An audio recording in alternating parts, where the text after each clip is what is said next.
But now I'd like to give really our international delegates an introduction to, and potentially a reminder for all of our local delegates, a real survey of the amazing cultural offerings that we have in the Cayman Islands. If we could just get the lights. Thank you very much, Patrice. So a little bit of history to start with. The Cayman Islands are actually 3 islands located to the south of Cuba, about 149 miles to be exact, and to the northwest of Jamaica. And I can point it out just here. We actually get left off many maps because we're so tiny. And when I was traveling in England a long, long time ago for university, I literally had to convince people that I wasn't making it up. The early known history of the Cayman Islands began formally with a sighting on May 10th, 1503 by Christopher Columbus, when he chanced upon, and I quote, 2 very small and low islands full of turtles.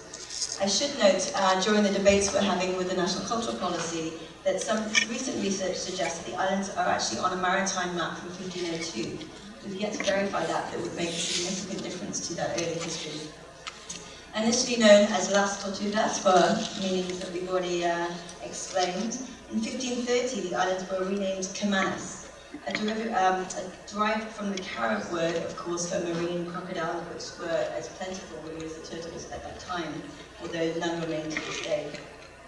Evolving later, of course, into the present-day Cayman Islands. We call it Cayman, by the way, so it's not the Caymans, in case anyone's wondering how they talk about us, but Cayman singular, and that's again a point of contention sometimes in US publications. We are a British colony. We became one with Jamaica in 1680 through the Treaty of Madrid, and have remained a colony since the sort of separation with Jamaica in the 60s, and are now formally a British overseas territory. There is no finite archaeological evidence that has been uncovered yet for an indigenous people in the Cayman Islands, and we remained largely uninhabited until the 17th century. However, the island's ample supply of turtle meat made it popular for ships coming to and from the Atlantic. So there is archaeological, historical record that the Dutch, the French, the Spanish, and the British actually used the shores around Little Cayman to replenish their meat stock before travelling back and forth across the Atlantic. So I always found that story fascinating because this tiny little island had played a significant position in that history. The first known settlers were a mixture of Welsh and English soldiers from Cromwell's army in Jamaica, who arrived in Little Cayman and Cayman Brac in 1658, later populating one town in Grand Cayman that we visited yesterday. And by the 1800s, the population had grown to over 2,000, with an equal percentage of free persons and slaves, predominantly of African descent. Caymanian cultural identity has been created by a series of factors, primarily European and African cultures of our early settlers, the historical legacy of British colonialism, a small but present historical plantocracy system, limited natural resources, and the subsequent reliance on the sea for sustenance and industry. I should note here that given Cayman's geographical size and limited natural resources, Cayman never boasted a very large-scale plantocracy system like Jamaica and Cuba. However, chattel slavery played a very inherent role in the development of early Caymanian society throughout the 18th and early 19th centuries, when, as I said, the ratio of free person to slave was 1:1. Research is now only truly beginning to uncover this history, and indeed many of our different histories. And for an informed overview, I would definitely recommend your reading Dr. Christopher Williams' new book, Defining Caymanian Identity, which is a fascinating one, and the first of many. Caymanians look to the sea for their livelihood, as I've mentioned. Fishermen, boat captains, skippers, deckhands, and rope makers were vital to the Caymanian economy and to everyday life. This rich maritime heritage is one that continues even to this day, and indeed forms the very heart of our cultural identity.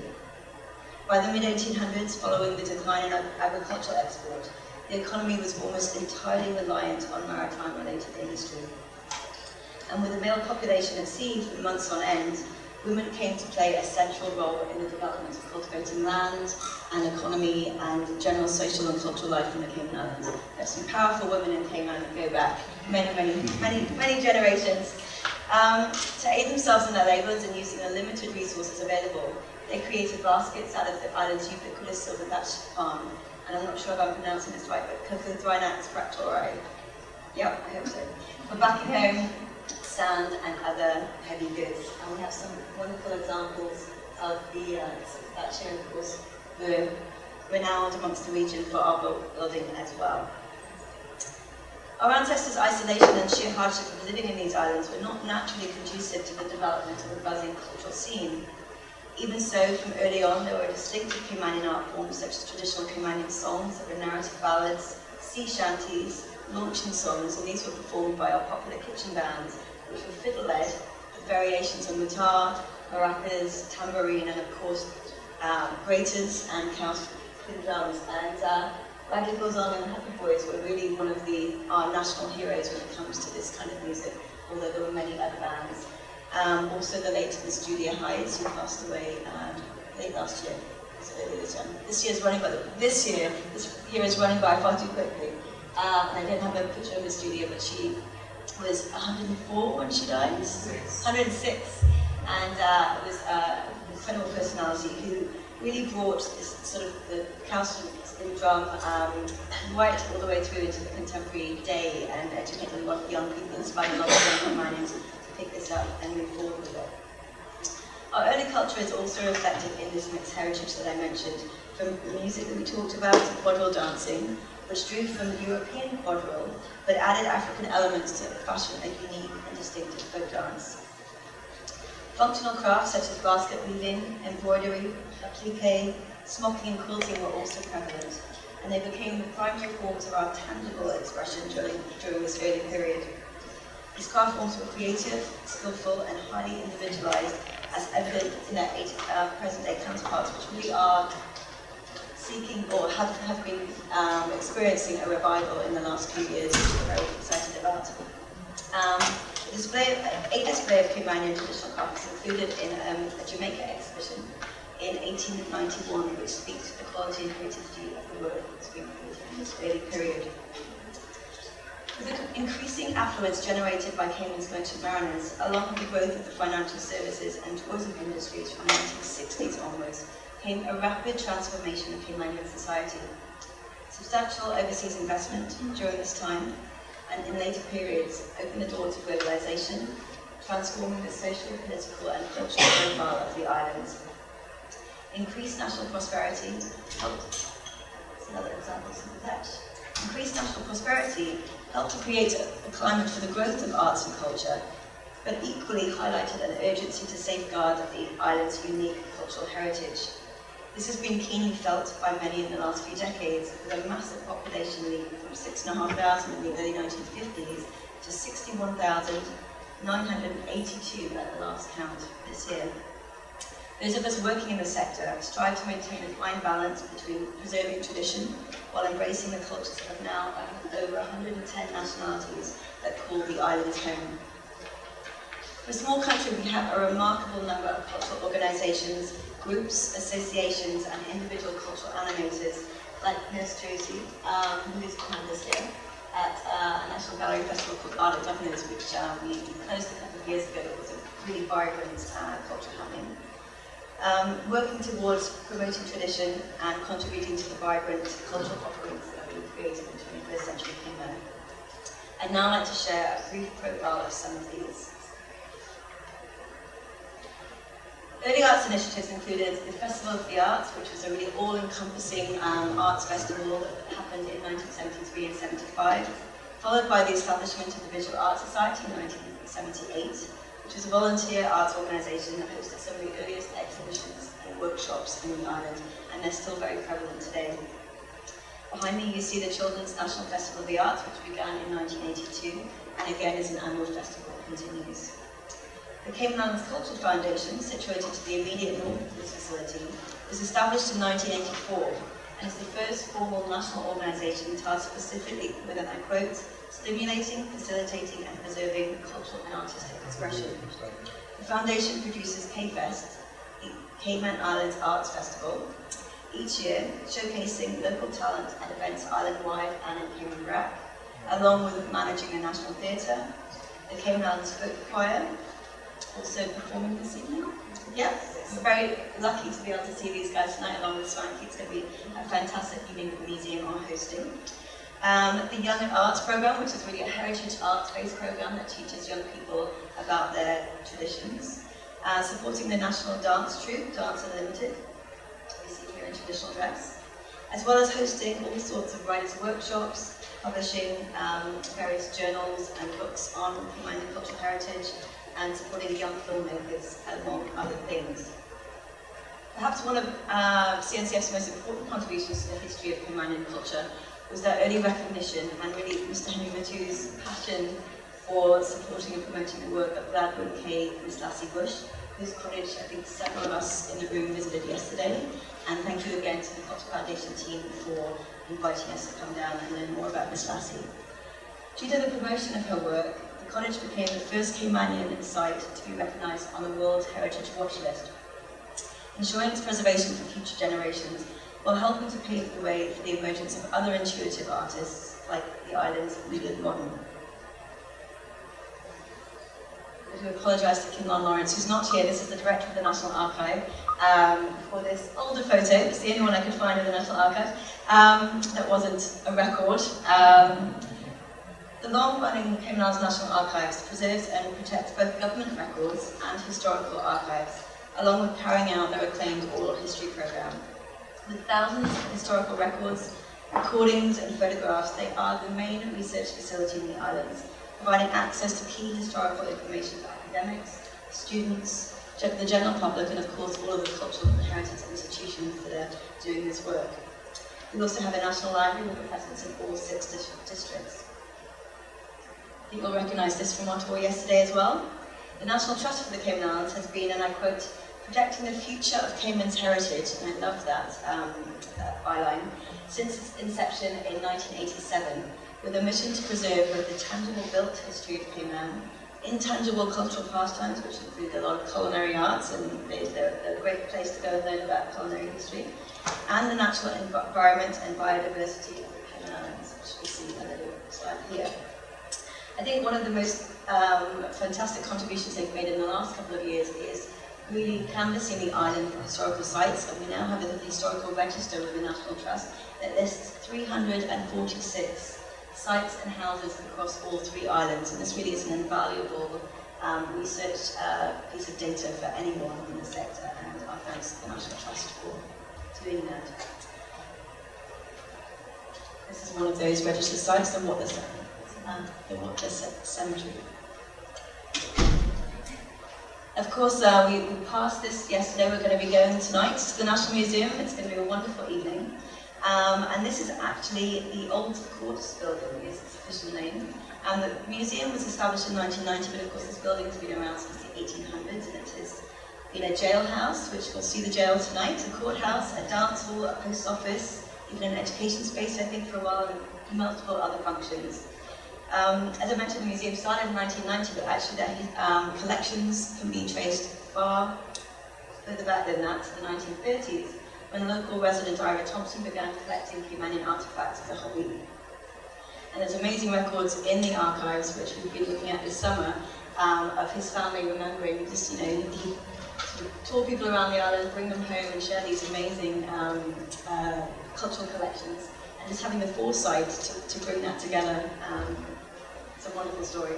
So these now form the basis of the museum's collection, which has expanded to over 9,000 objects. So again, as a place of research and cultural history, and also as a way to make this accessible to the public, it's a fantastic resource. Some of its collections again that we'll see this evening. And during Pirates Week, I love this photograph. It's incredibly uplifting. So of course I'm going to bring it home to the National Gallery. I was going to tell you a little bit about us, but I think Rowan Taggart has done a fantastic job already, so I'll move swiftly along.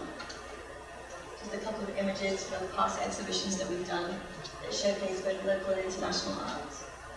Vendel Heights, who I think many of you had dinner with last night. This was an opening exhibition at a new site called Circumnavigating the Globe of Vendel, and I think this is one of the most beautiful shows that we've done. It always looked like it had been commissioned for the new facility. we'll be talking to our collections, education and access later on in the panel. But Kerry-Ann Chisholm and Jessica Evans, our assistant curator and intern, will be leading tours at lunchtime as well.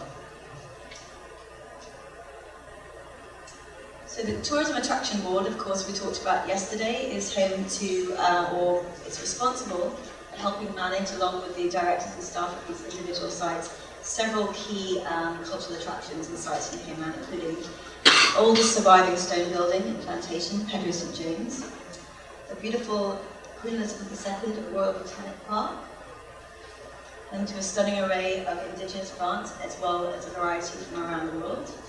The Cayman Turtle Centre, and I apologise, they have just rebranded, so I could not find a new sign that said Cayman Turtle Centre. But we had a great time there yesterday, and even I think got lots of photos with turtles, which we were not expecting to do. Along with painting with the Culture Foundation, which again I don't always expect, we had a wonderful time. And the Cayman Craft Centre, which provides retail space in central Georgetown for many local artisans. In addition to organisations and tangible historic sites, the Cayman Islands have a national orchestra and national choir, and many vibrant annual festivals. Pirates Week was established in the 1970s primarily as a tourism initiative to start off with, but more recently as a chance to showcase our heritage in individual districts. So in addition to having a big parade and celebration that kicks off Pirates Week with lots of pirates, we then have a wonderful showcase in each of the districts for food, craft, art, design, and it's a fantastic chance to really engage in the sort of bringing some of these historical traditions out and celebrating vibrancy and with our youth. We also have, and I wanted to make this a big picture because it's so vibrant, we have Balumanu, which is an annual festival more in keeping with festivals in Trinidad, Jamaica, and say Brazil. Really just a celebration and a showcase of dance and music. And this happens in early May every year and attracts 3,000 visitors, so it's a popular local festival. As mentioned, CNCF also hosts various festivals, including Give Me Story. And Give Me Story is our annual storytelling festival, and storytelling, like the rest of the Caribbean, has a long tradition in the Cayman Islands.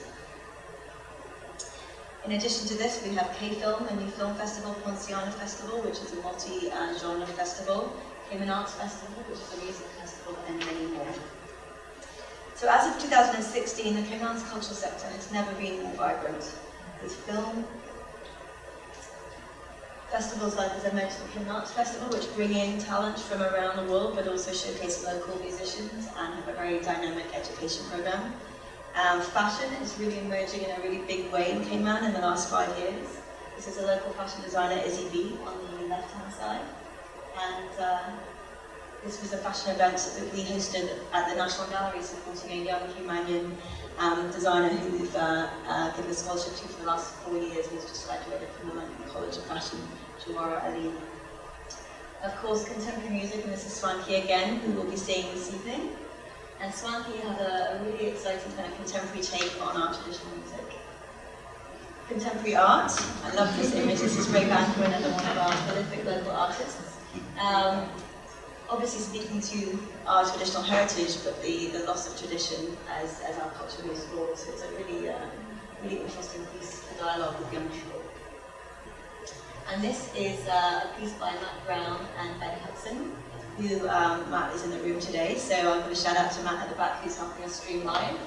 And again, this is an installation that speaks to this Caymanian heritage and the kind of divide or gap between our younger generation and the need to kind of keep this dialogue going, which is one of the reasons that we're going to be talking about those connections and that accessibility and becoming essential in our conversations in the next few days. However, and of course, we always use this kind of opportunity to give a call out for change and movement. Much still needs to be done if our sector is to develop and flourish in the next few years. We've suffered from a lack of primary and tertiary level arts education, support for historical research projects that begin to explore art history from multiple viewpoints, and investment in sector training and professional development, including the nurturing of younger museum staff and gallery staff in this very, what is becoming, a highly specialized industry with skills needed for conservation, preservation. We don't currently have We have a couple of minor conservationists that are working with people in the archives, but beyond that, we have to bring people in from abroad. A lot of opportunity there for young people. A framework for the development of cultural and creative industries, which is relatively fledgling in Cayman, but really starting to boom in a big way. Lack of consistent synergy and dialogue between the cultural and tourism sectors, which we're hoping gatherings like this will begin to really change as we move forward. And, of course, a coherent cultural policy. And there are major developments happening here, which I'm excited to say. We're going to be hearing more about this from Nancy Barnard today. On the 30th of June this year, the government passed a significantly updated intellectual property law that really will start protecting creatives that are working in Cayman. And of course, the national culture policy that Natalie spoke to earlier on. Already much of the work for the policy has been completed. It's been a really vibrant year for that. And we'll be hearing how that's going on Tuesday. That really will make inroads to several of those key areas that we need further development in. So the presentations over the next few days offer a unique opportunity for local delegates to ponder the above challenges while engaging the latest dialogue and ideas emanating from the museum sector, and to use these to help find creative solutions for ensuring sustainable and inclusive cultural, a sustainable and inclusive cultural heritage sector and arts industry in the Cayman Islands. Equally, we hope that our international delegates will have the opportunity to embrace our unique culture and form lasting relationships with the local sector colleagues. We are truly delighted, and I speak on behalf of our volunteer committee. I've had the great pleasure of working with a really dynamic group of people to bring this to the National Gallery and the Cayman Islands, and of course the National Gallery team, who I'm honoured to work with every day. They're amazing. To thank them, and of course all of you for making the effort to come. I know you're busy. When you work in non-profits, we never have a moment to think about professional development, but it really makes a difference to having these conversations and being inspired to take them back to our organisations. So thank you. I'm going to move straight on to just a few brief kind of housekeeping points for the next few days, because it is a really packed schedule. We're really putting you through the races there, and we thought, we had so many great proposals that we really didn't want to say no to some of the stronger ones, and it really was a wonderful year for that, both from local delegates and international delegates. So we've got very short coffee breaks, and we would ask you to look at the programme. Lunch is at a slightly different time on both days. We ask you to really respect those times, and if you are delayed coming back for any reason, to use the single door at the back of the room and to just slip in quietly so we don't interrupt the presenters. Coffee, tea, water will be out in our art cafe. I think most of you have found that by now. I haven't yet. I need to go and get a coffee myself. But they will be out all day, every day, and we'll have snacks obviously in the breaks and lunch served as well. This is a working space, so you will be seeing some younger students running around for Art Club tomorrow. Do stop and talk to them. They're an amazing bunch of young people. But just be aware that there will be traffic on the site while we have the conference. And housekeeping restroom facilities are behind us. If we need to go down the corridor here, I think most of you again know where that is. Take a moment, I believe, am I right, Caitlin, that we are streaming live, or we're testing it this morning, and then we'll be sharing with you how to share that with your colleagues. We thought if we're talking digital, we really want to put our money where our mouth is and try and make it happen. And we also, of course, have our social media. Our hashtag for the conference is #MAC2016 Cayman, so please get on your phones and share some of your experiences. We have those streaming live behind us as well on the TV screen. So we'll be looking out for everybody and making sure that you're contributing. I would be remiss if I didn't close before our coffee and networking break to thank our sponsors for making this happen. We're partnering with the Ministry of Culture for the Cayman Islands, and Nancy Barnard, thank you on behalf of us to all the ministries. Susan Oldie, who I introduced earlier on, is a major gold sponsor of the event. We have the Holiday Inn Resort where you're staying. IFP, Financial Services, the Cayman Islands National Museum, who are hosts this evening, Webster's Tours, Cayman National Culture Foundation, who are helping provide tech support for the conference, Massive Equipment, Cayman Airways, Kirk Market, who are providing lunch, Island Supply, Better Angle Photography, and Casanova, who sorted us out last night, and I think we all had a wonderful opening dinner after a very, very long day. And of course, our major thanks to the Culture Foundation, Pedro St James, the National Trust Mission House, and Cambridge Tourism Centre for providing us such a fantastic field trip. It's been a while since I've been to some of those facilities, and I apologise for that, but I had a wonderful day myself yesterday. If you haven't been, and you're local, and you haven't been for a while, do get out there, support each of the organisations, and help keep us moving forward. Thank you, and enjoy coffee.